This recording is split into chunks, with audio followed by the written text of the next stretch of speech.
Hello, my fellow non-believers. I am Damien AtHope, and I am an Axiological Atheist, which roughly can be understood as a value theory or value science atheist. Axiology to atheism is meant to denote an atheist rejection of the existence of gods or supreme beings in favor of higher absolutes such as humanity, formal axiology, or naturalistic or universal ethical principles. Axiological atheism can be thought to involve ethical, value theory reasoned, and moral argument driven atheism, anti-theism, anti-religionism, Ignosticism with an I, apatheism, secularism, and humanism. I am very excited to be a speaker at this first ever Atheist of Facebook convention. My topics are the evolution of religion and sexism in the major world religions. I will now begin to discuss the evolution of religion. When I describe the evolution of religion, I will use the prefixes primal, proto, and progressed for the set of stages of development of religion.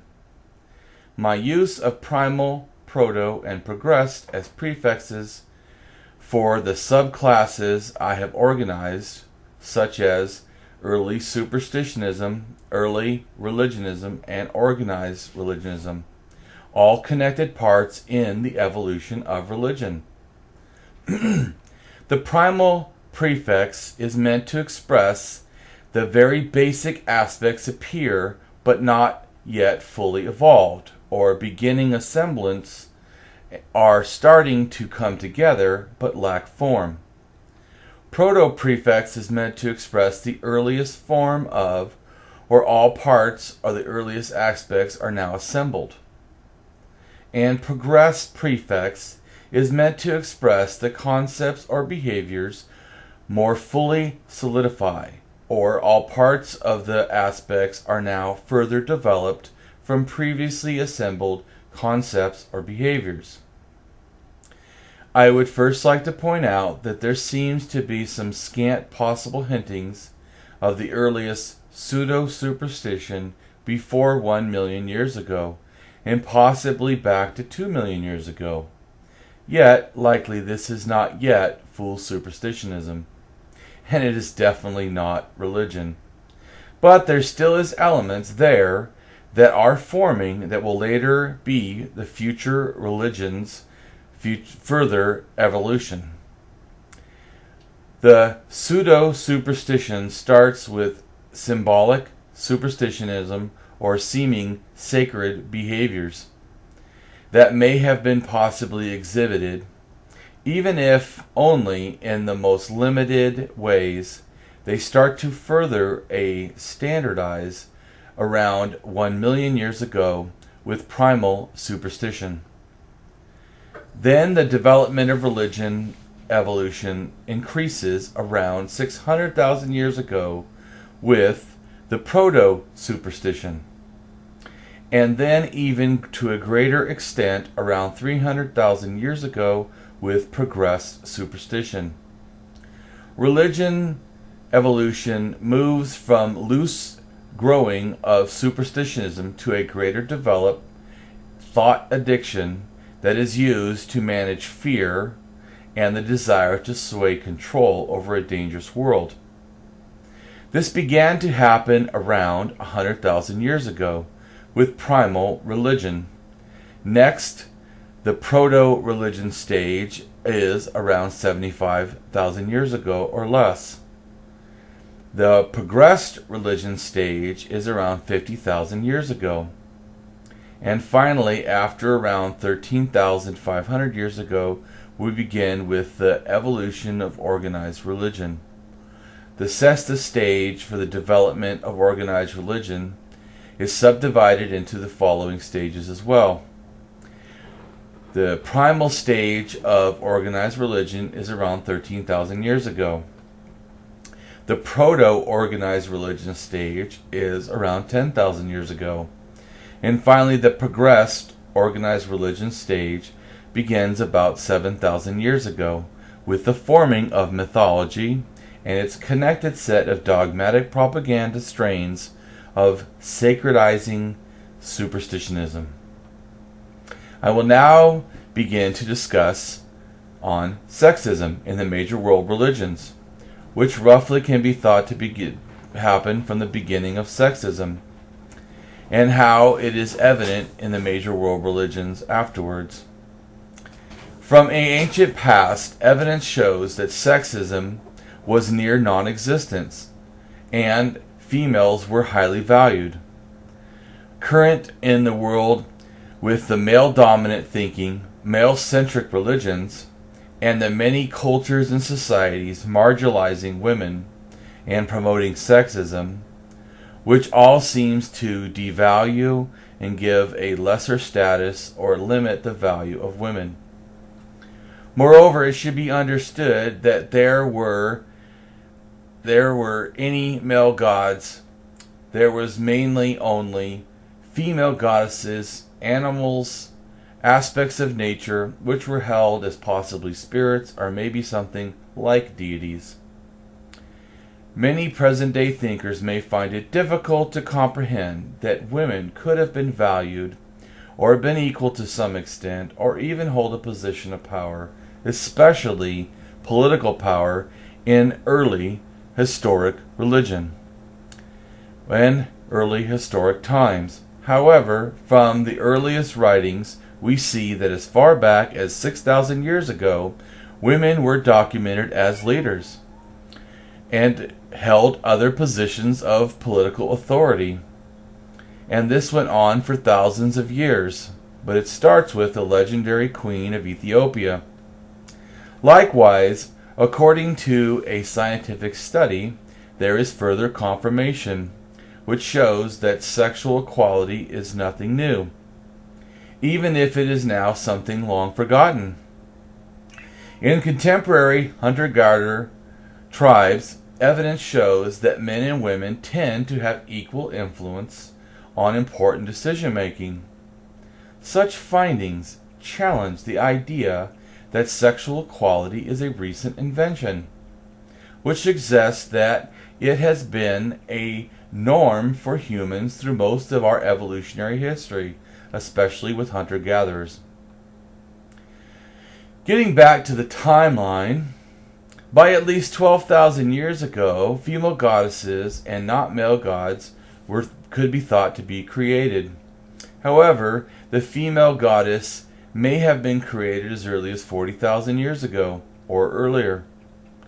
Furthermore, I surmise around 12,000 years ago, the possible beginning hints of sexism and later patriarchy.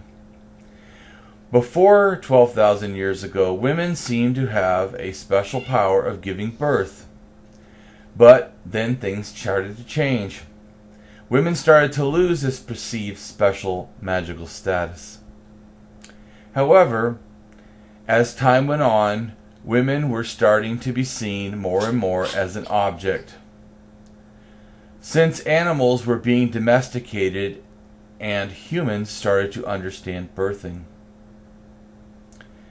Nevertheless, do not get me wrong, this is not a one-time dramatic shift. It was a slow process of sexism gaining more and more power. And it took thousands of years to reach its full fruition, the kind of sexism we think of today. One of the oldest written religions is the Sumerians, whose creator being was female and not male. The Sumerian religion is about 6,000 years old, but it could be much older, 7,000 to 8,000 years old. In human history, when did religions subjugate the goddess and by extent all women? Well, it can be considered to have happened around 6,000 years ago. Although it can be hypothesized that male gods hit the scene in force about 5,000 years ago. And it is then that women start to really lose more power and more value, and eventually seems all value. The introduction of the Proto-Indo-Europeans seemed to mark a patriarchalization of agrarian culture, where women were more equal. The earliest extant written sources demonstrate that these invading patriarchal peoples accommodated their divinities to those of the indigenous goddess-worshipping cultures at first, and they did not immediately belittle the importance of a female or a mother goddess. Instead, the literature from 5,000 years ago records, after the invasion, it demonstrates that the fusion of goddess-worshipping cults with the god-worshipping cultures happened, and later goddesses were more removed. In Turkey, archaeologists found 4,000 years old tablets that cite women's rights. However, more progressed sexism continued to develop after 4,000 years ago.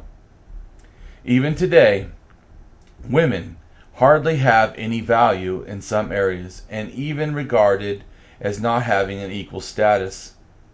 There is a systemic devaluing, disrespecting, and disregarding of women, and it came before the development of fixed class sexism structures as we think of it today. Around 2,000 years ago, the man-made concept of God, which had taken time to develop fully, started to finalize and complete as the only gender or the main gender of believed gods. It can be said that one of the male concepts, God concept's goals was, or could seem to be, the male control and domination of females, especially female sexuality and their reproductive potential. One of the male God concepts is fully established by the extension men with the promotion of patriarchy. It is relatively easy to maintain and therefore enforce through holy books and laws written by men, which establish women's lower status and deny women education, their rights to their bodies, and exclude them from decision making. Eventually, male dominance and its sexism were established in every known religion, as well as every human society, or close to it, and has lasted now for a few millennium. All religions have, or are prone to, and promote sexism. Some do this more than others, but it is a shame that they all share. Although there is much more I can be said on this, I will only offer a few things as evidence for sexism in each of the current world religions. Sexism in Judaism, the Old Testament. Exodus 21:7.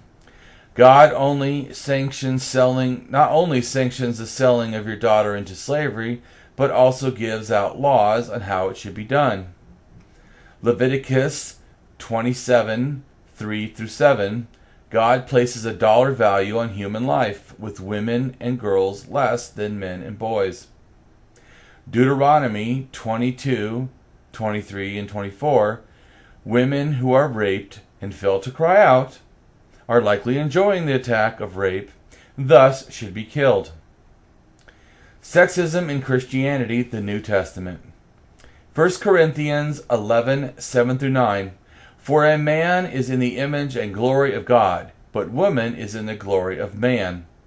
For man is not of the woman, but woman is of the man. Romans 7:2. For the woman who has a husband is bound by the law to her husband as long as he lives. Titus 2:4-9. Train young women to be submissive to their husbands. Sexism in Islam, the Quran 4:11. Inheritance. The male shall have equal portions to that of two females. Also see verses 4-176. The Quran, the 4:24, and Quran 33:50. A man is permitted to take women as sex slaves outside of marriage. Quran 4:34. Men are in charge of women, and good women are obedient, because Allah made one of them to excel above the other. Sexism in Hinduism. I'm not good at spelling the word names, so Maurmiti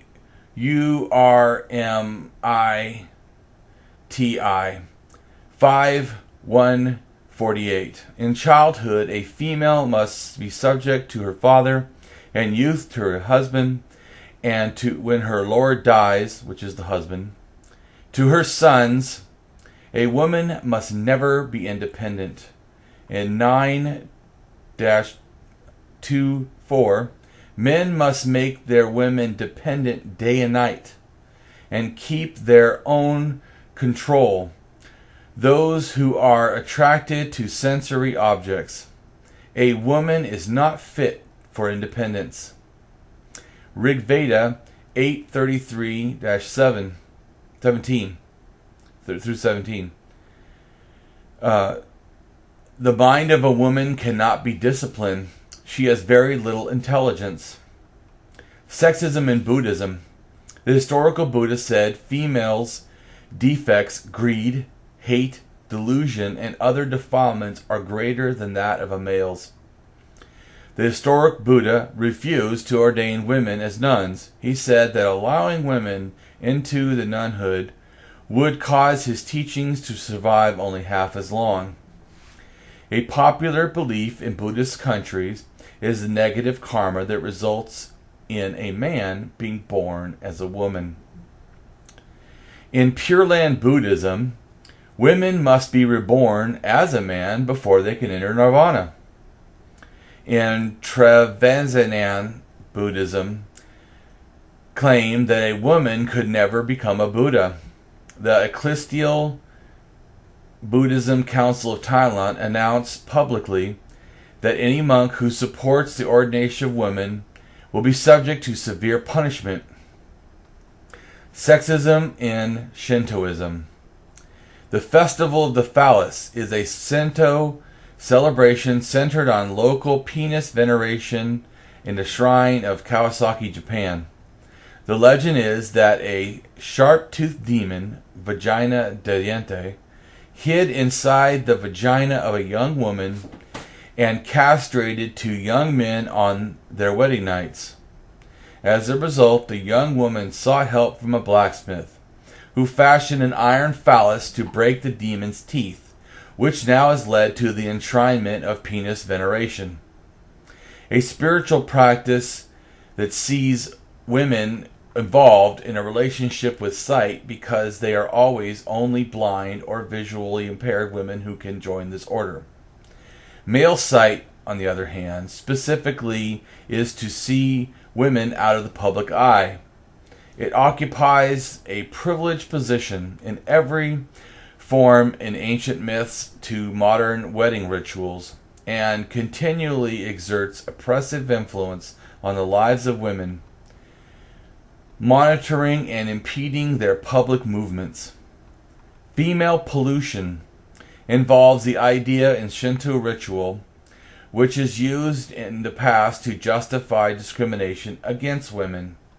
Therefore, women historically have been pushed out of the public eye and out of the public religion spaces because of their supposed impurity. And to this day, women are haunted by the belief that their inherent pollution. Sexism and Sikhism. The Guru's teaching on the role of women is stated as, women are conceived, born from women. Women are lifelong friends. They keep the race going.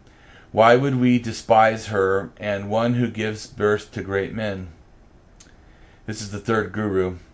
Well, that is still saying that it is men that are great because of whom they are, and women are great only if they can produce a great man. That still sounds like sexism to me. Only men are gurus. Only men are part of the five special.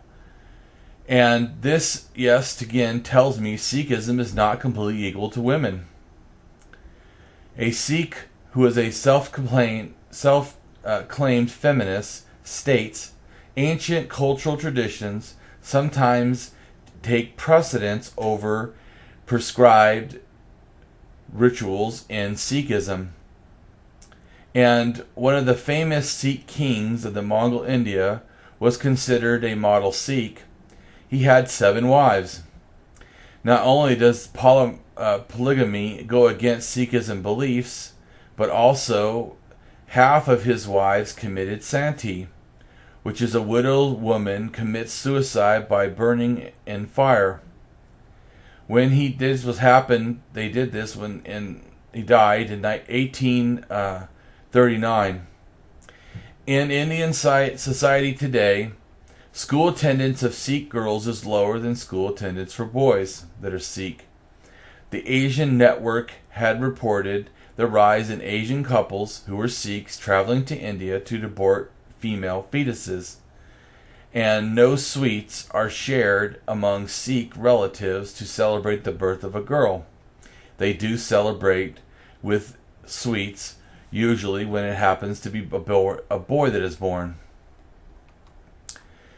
Sexism in Jainism. Jainism does not teach that women can achieve ultimate spiritual liberation. Though a woman could survive to be a man in her next life, so she could then reach enlightenment. Jains believe, for example, that even microbes in the air and water are sacred life, and any action that impacts other living beings is wrong, such as driving a car or using electricity. All these things to a Jain leads to bad karma.